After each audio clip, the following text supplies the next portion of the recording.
Hi everyone, welcome to Off the Podium. I have a very special guest today, Mr. Christian McBride. Welcome to Off the Podium. Thank you. How's the tour going? And you were in my current city just recently of Seattle. How did that go? Unfortunately, I couldn't make it. That was a good concert. I played with the Seattle Repertory Jazz Orchestra, and we did two concerts, one in Seattle and one in Kirkland. And we had a wonderful time. Some really fantastic musicians in that ensemble. You know, I work with a lot of youth orchestras. I conduct a lot of youth orchestras and community orchestras, which have a lot of youth, and they always inspire me, and I love working with them. And I found out you have the Jazz House Kids project. Why don't you talk a little bit about that, if you don't mind? Jazz House Kids is a organization that my wife started 15 years ago. My wife's name is Melissa Walker. She's also a singer. She sings in my big band. She was asked to do some clinics in some high schools in Newark. And she was getting these opportunities to do these outreach things around town. So she just decided it would be wise if she started her own organization and really start trying to make a community, you know, out of the jazz family and make an entity of jazz education. And I like to think that I helped her a little bit, but you know, she really has been the nuts and bolts of that organization for the last 15 years, and now we've seen a total of over 50,000 kids who have been a part of our organization all of these years. So we're very proud of what we've been able to do. Well, it's great because musicians like you and your wife who help and create these projects are very important. One of the youth orchestras I conduct, unfortunately, the public schools don't have any funding for music, so the parents got together years ago and they put together the youth orchestra to give these kids an opportunity to play music. Why is our schools, public schools, and maybe it's a government thing, but why don't they understand the importance of music, you think? Boy, that's a loaded question. You know, it's been getting worse and worse over the last half century. I think if you look at the history of education in this country, we get richer and richer, but we get dumber and dumber. And we're proud of that. There is an American arrogance like none other. We pride ourselves on being this big, bad country, you know, heavy on security, heavy on weapons, but we don't know anything about art. We ultimately don't know that much about science, apparently, if we're arguing about, if some of us are arguing if climate change really exists. Yeah. We really can't be that smart about money if, you know, you look at all of these people who are bankrupt and, you know, all of the poor people in this country. Yeah. So I've never been one for conspiracy theories. Most conspiracy theories I think are is just, you know, paranoia. Yeah. But when I think of the conspiracy that there is a 1% in this country that's trying to wipe out the rest, it's hard to debate that. Yeah. You know. Yeah. We talk about healthcare and the wide gap in between the haves and the have-nots, and then it's covered up with things like and then you think of like the ignorance of racism but I think the bigger problem in this country is not so much it's class. You know, it's like I think to a really, really rich person, you take a really, really rich, prejudiced white person or a really, really rich, prejudiced black person, the person that that they hate the most is not so much the a person of another race. Uh-huh. It's a person who is just poorer than them. Yeah. Someone who would knock on their door and say, "Hey, you got $5?" Mm-hmm. You know, they'd be like, "Get out of here." Yeah. You know what I mean? So I think there are a lot of billionaires who really love each other, no matter what their race is. Yeah, that's true. As opposed to the class. Yeah. You know, so I think somebody like Martin Luther King figured that out. Yeah. And you know, and I said all of that to say, music actually blurs that class structure. Yeah. Because it's all about skill. Yeah. It's all about skill, and it's all about communicating and connecting with someone on an emotional level. Yeah. So you can find a billionaire, or you can find someone who's extremely poor, and you both try to make music together. You're on the same level. Yeah. Yeah. You know what I mean? And it's gotten to the point now where, like, one of the biggest money-making things in our country, which would be sports, Mm-hmm. They're starting to pull that out of public schools Yeah. now, I heard. Yeah. You Yeah. know? Yeah. So there's this false pretense of, oh, well, we need to make our kids smart. We're not going to give them any activities. We're not going to give them any music. We're not going to give them any sports. We're going to pound this math and science into their heads so we can compete with the rest of the people in the world. Yeah. Well, how's that working for us? Yeah. Yeah. You know, so music is what really is the thing that's the great equalizer. Mm-hmm. Well, you travel a lot, and you're about to embark on another tour in Europe, correct? Yep. How do they do it differently? Do they do it differently, or are Europeans in the same boat as we are here in the States? As far as I know, European schools, they very much have classes that are dedicated to the arts. Yeah. You don't have these problems almost anywhere else in the world. Even in places like, you take some place like Cuba. Yeah. Now, you know, what's strange to say, because you think of, we've always been taught that, you know, Cuba's been this, you know, communist country that we just don't do business with. Yeah. But you know what? The way that they make all of the citizens of that country appreciate their history and their art, it's pretty fascinating. Mm-hmm. You will not find one Cuban person who doesn't thoroughly know everything about the history of the arts. Yeah. In their land. Yeah. And I've never seen anything like it. You know, those musicians are some of the most thoroughly trained, some of the most well-schooled musicians anywhere in the world. Yeah. You know, I listen to a lot of jazz, even though I come from a classical background. I listen to a lot of jazz, and I always tell my young orchestra kids that I probably listen to more jazz than I do classical music, because I conduct so much that it's nice to not listen to the orchestral music that I conduct when I'm home. So one thing that is always on my mind is you know, classical music has become such, you know, it's gotten away from the general public, and not many people listen to it anymore. It's not in the mainstream. I say I'm a conductor, people think I'm a composer, and they confuse all these different things, and they don't know. But is jazz in the same place? Because I'm noticing more and more that jazz is going to a place where classical music is now. Yeah, well, that's another good question. I think jazz is really stuck in this middle ground, because jazz wants the appreciation and the respect that classical music gets, Mm-hmm.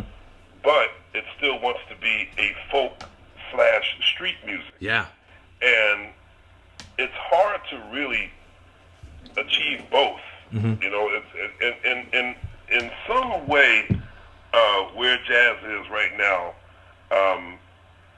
I guess I don't know if it's a good or bad thing, because you see jazz going into a concert hall where everybody's suited up. Yeah. Don't clap too much. Don't interrupt the artistic process. Yeah. But then jazz musicians get upset, say, well, how come the audience was so stiff?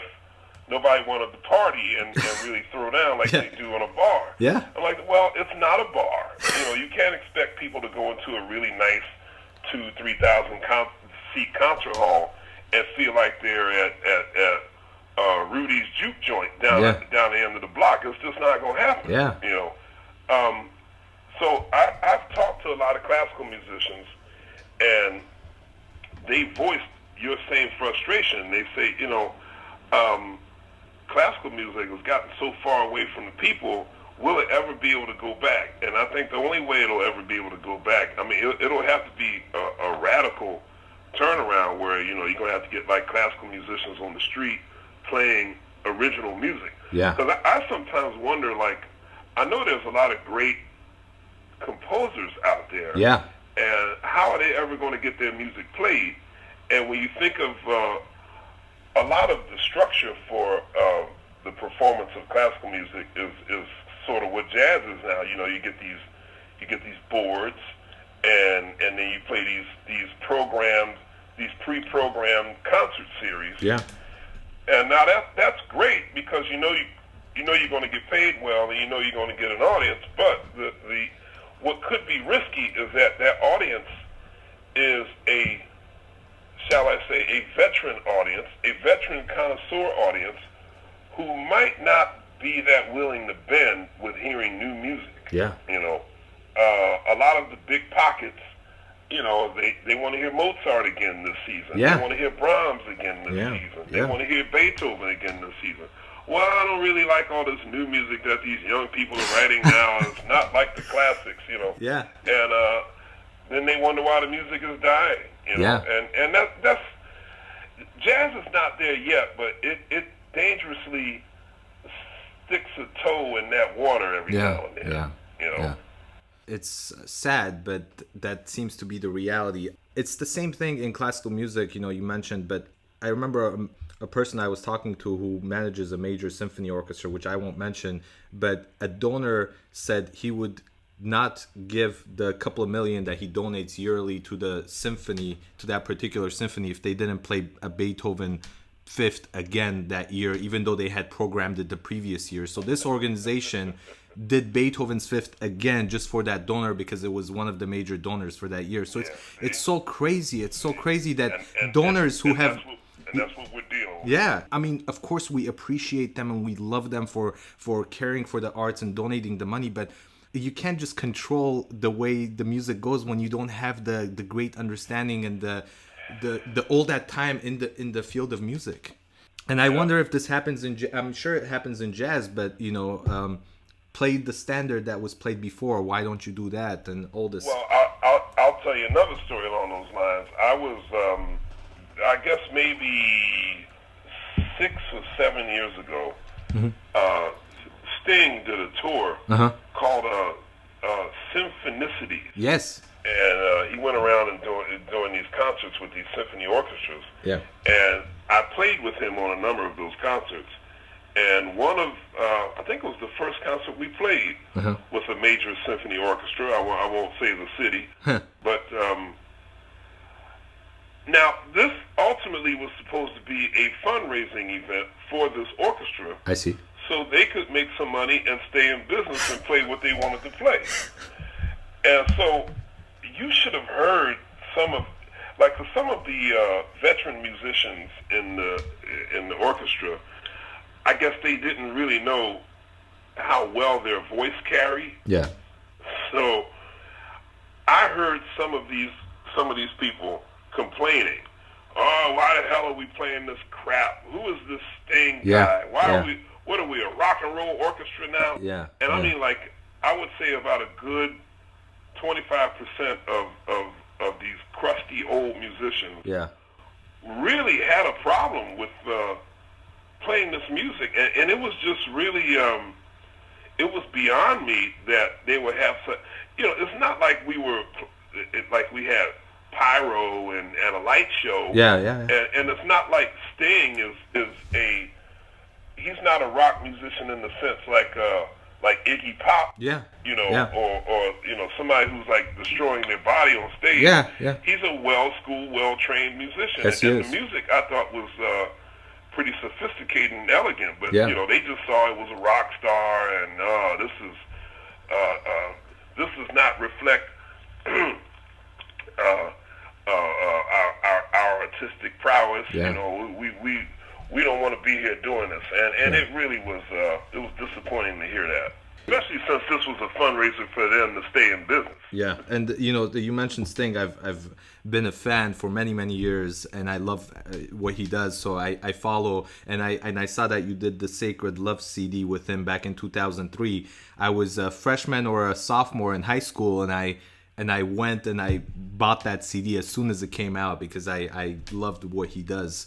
But that's you touched on something that's very. It's in the symphony orchestra culture.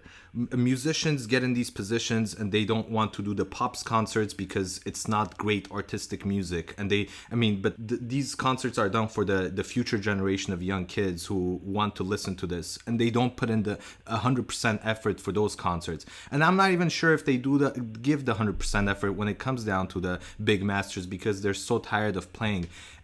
I just don't know what we could do in the and this is maybe not something you would want to discuss, but I just don't know what we could do in the orchestral music scene to get these people excited, musicians excited, because the audiences feel that. I've gone to so many concerts that I didn't feel the 100% energy from the orchestral musicians, come out to the audiences, and the audiences feel that no matter how experienced or not experienced they are as musicians or as just listeners.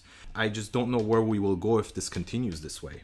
I think that as with all great art, I think risk-taking is the most important thing. So, I don't have my eye close enough on what happens in a lot of classical music programming to be able to speak with this with total knowledge. Yeah. But I think if in a season's programming you could have a 50-50 split of, the classics, quote-unquote, and just tell these donors that, look, we're going to play some new music whether you like it or not. Mm-hmm. Yeah. Because these musicians are no longer excited. Yeah. We're no longer getting new people in the seats, and pretty soon,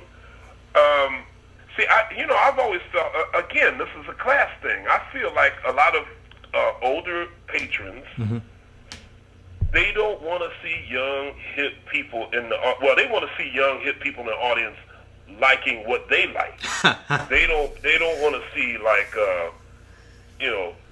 they would never want to see like Chance the Rapper or Kendrick Lamar doing a hip hop concert with music written by Billy Childs or somebody like that. Yeah. They refuse to see this sort of the class crash, if you will. Yeah. And seeing young people who ultimately don't like classical music to actually start to enjoy symphonic music. Yeah.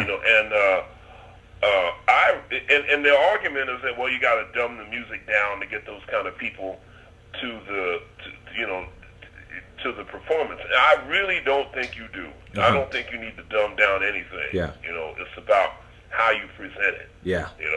Because I'm pretty sure those people who came to see Sting on those Symphonicity concerts, they weren't necessarily. I don't think they looked at those concerts and expected to see Sting as they saw him like with his own band or with the Police. Yeah. They saw him singing in a tuxedo in front of an orchestra. Yeah.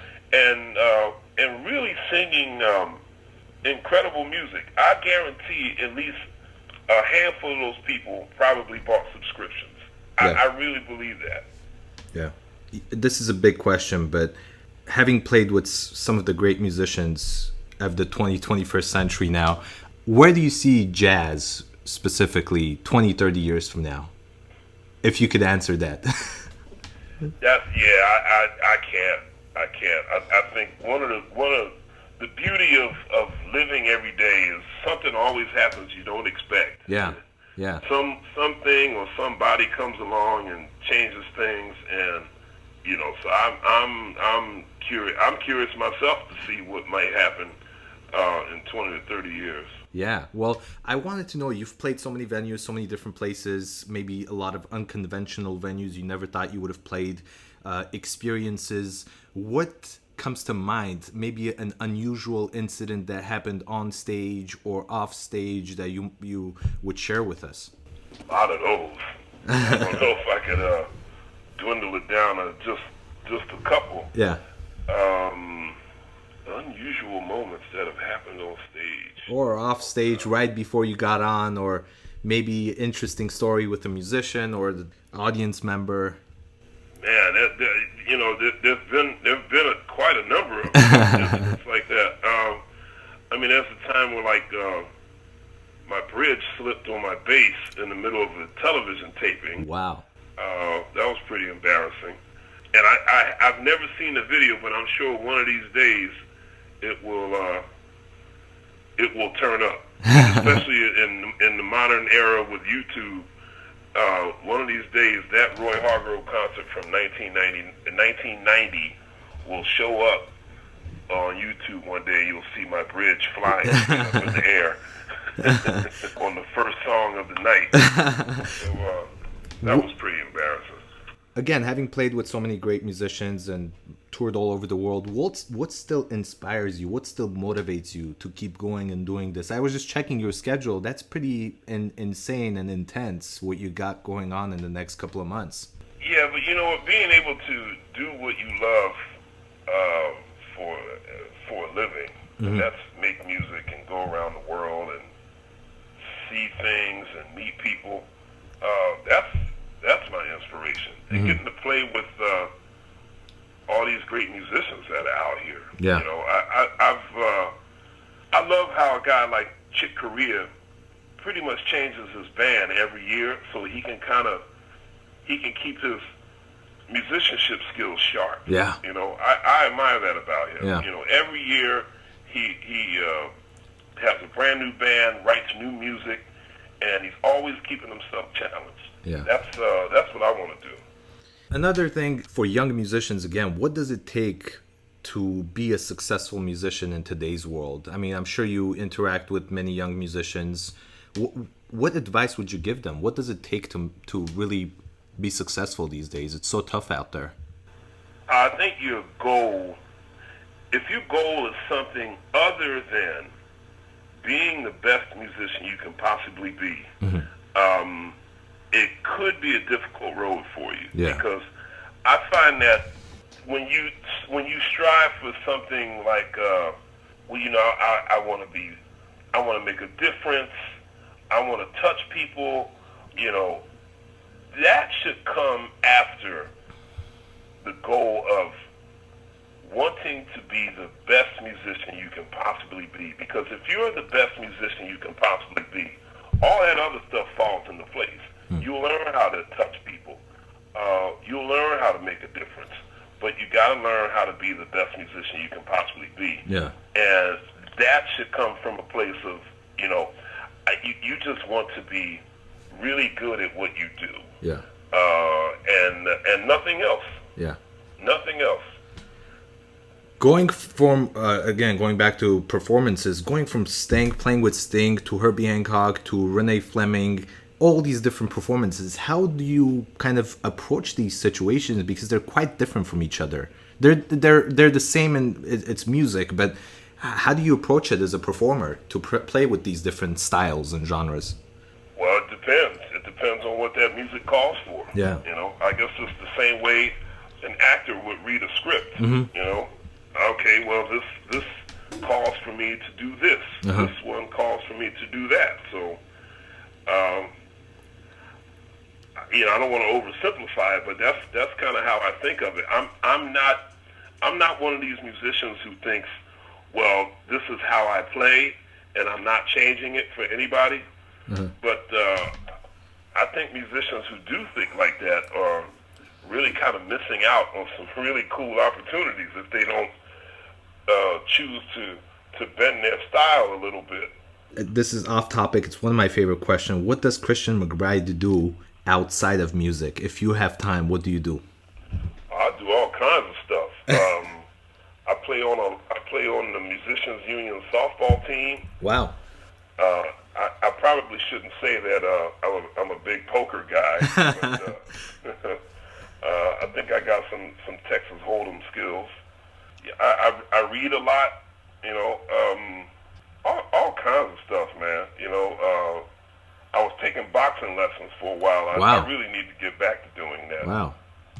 Playing with Joe Henderson, such a legendary figure, right? I mean, is there anything that you would share with us from those experiences? Joe Henderson. Yeah. Man, I miss Joe. He was such a genius musician, such a legend, and a character. You know, he was a man of. He was one of these sort of geniuses that, you know, he was either a man of few words or a man who could talk all day. It was one of the two. And I didn't experience this, but I heard this story. I don't know if it's true or not, but it sort of fits the Joe Henderson profile that I know. Because, you know, Joe also kind of had like this genius sort of nutty professor kind of personality. So anyhow, there was a story that there was a fire alarm in a hotel went off. So they evacuated the hotel, telling everybody to go down, you know, take the fire exit stairs and go out in the parking lot.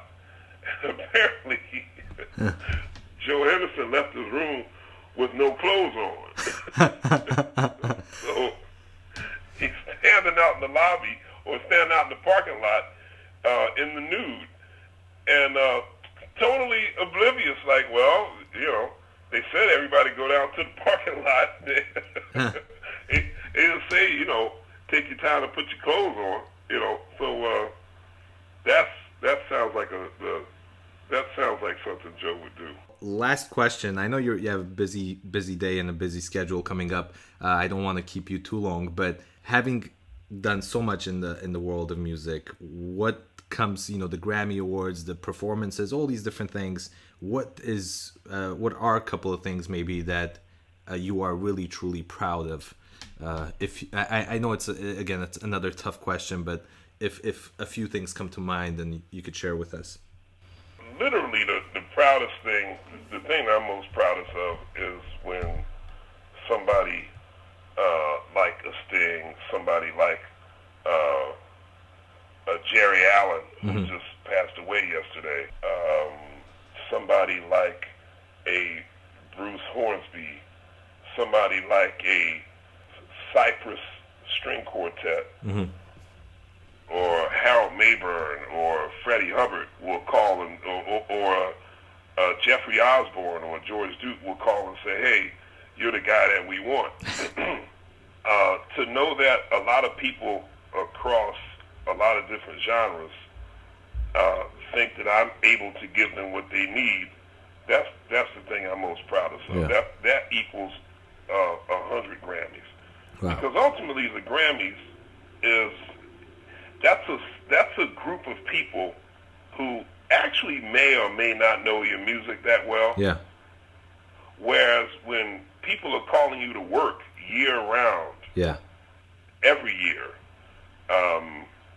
by the people who are actually making the music that I love and respect, that means so much to me. Yeah. Well, Mr. McBride, it was an absolute honor. Thank you so much for taking the time to speak with me, and I wish you a great tour, and hopefully I'll see you next time you're in Seattle, or maybe I grew up in LA, so maybe if you're ever in LA, I would love to see you, and I look forward to many more CDs and collaborations that I'll get to enjoy of your performances. Thank you so much. My pleasure. Thanks for calling.